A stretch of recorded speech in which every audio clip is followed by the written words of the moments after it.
This is breaking news.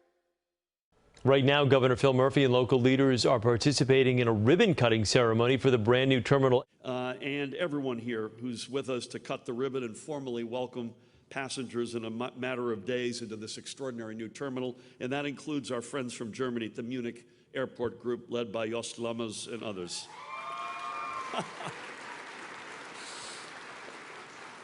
Ein herzlich willkommen.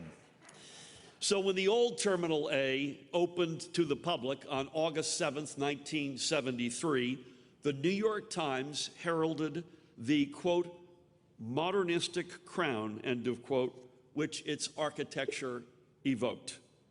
And at that time, Terminal A certainly appeared royal.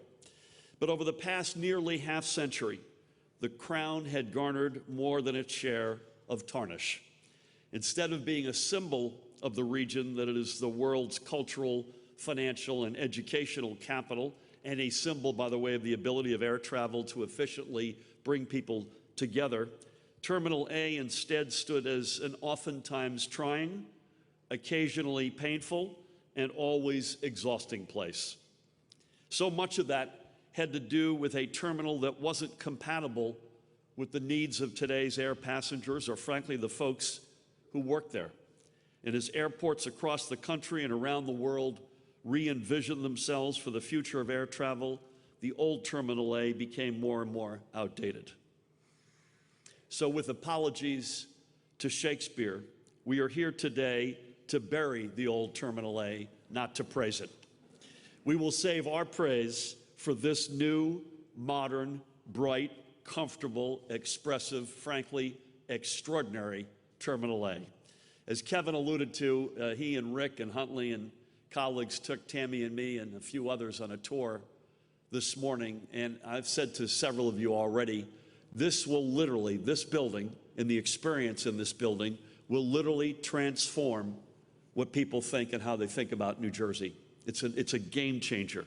It's a new Terminal A that is ready to accommodate, I think, more than 13 million annual visitors and their luggage, by the way. A new Terminal A that is the largest design-build project, as Kevin mentioned, in state history, and the largest infrastructure project that I've seen completed during my time as governor. A new Terminal A that is expected to generate more than $4.6 billion for our regional economy and directly provide more than $1.9 billion in wages to the women and men who work here. And a new Terminal A that celebrates our state through its inclusion of artwork by celebrated, extraordinary, in many cases, local artists. In every corner, as you can see, Terminal A honors our history and it looks to our future. Yet for all the improved passenger comforts, the acres of repaved airfield and behind-the-scenes improvements that this terminal has, one of the things that is most gratifying is that Terminal A was built the right way. It was built by union hands, first and foremost.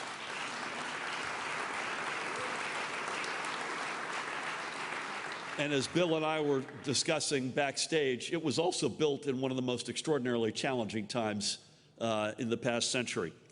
It was built through a commitment to diverse hiring practices, from the hands-on site to the numerous women and minority-owned contractors who provided materials and services. And it was built with our common future in mind, upon a foundation of sustainable design with numerous green elements throughout. As much as the details in Terminal A represent our proud state's past and future of economic and thought leadership embedded deep within every piece that went into this building, there's also the values of New Jersey, a state which has long welcomed people from across the nation and around the world with open arms. This is a building that wasn't designed simply to be a way station between 2 points in travel, as the old Terminal A felt, but as a welcoming hub that moves the passenger experience to the forefront. It's hard not to walk into this terminal as we did this morning and instantly think, this is Newark Liberty? Well, yes, this is Newark Liberty, and I cannot think of a better place to say to millions of passengers every single year, welcome to New Jersey. Congratulations, everybody, for a job well done, and thank you.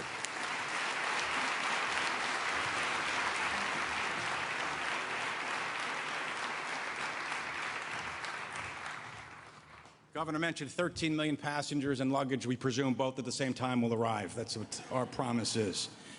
Gov talked about his partner, First Lady Tammy, who was intimately involved in many details, and not just in a ceremonial post. She was actually involved in daily and weekly calls and meetings, dealing with picking the artists, dealing with the forest of first as you walked down and you descended with the escalators. You saw those big pillars there with interesting Q&A that we're told the First Lady picked out herself, and also with the gate pylons where there's going to be some interesting tidbits about facts about New Jersey. So on behalf of the Port Authority, on behalf of Terminal A, on behalf of all of us, we thank you for your dedication. This has your imprint on it as much as anyone else's. Please welcome the First Lady, Tammy Murphy.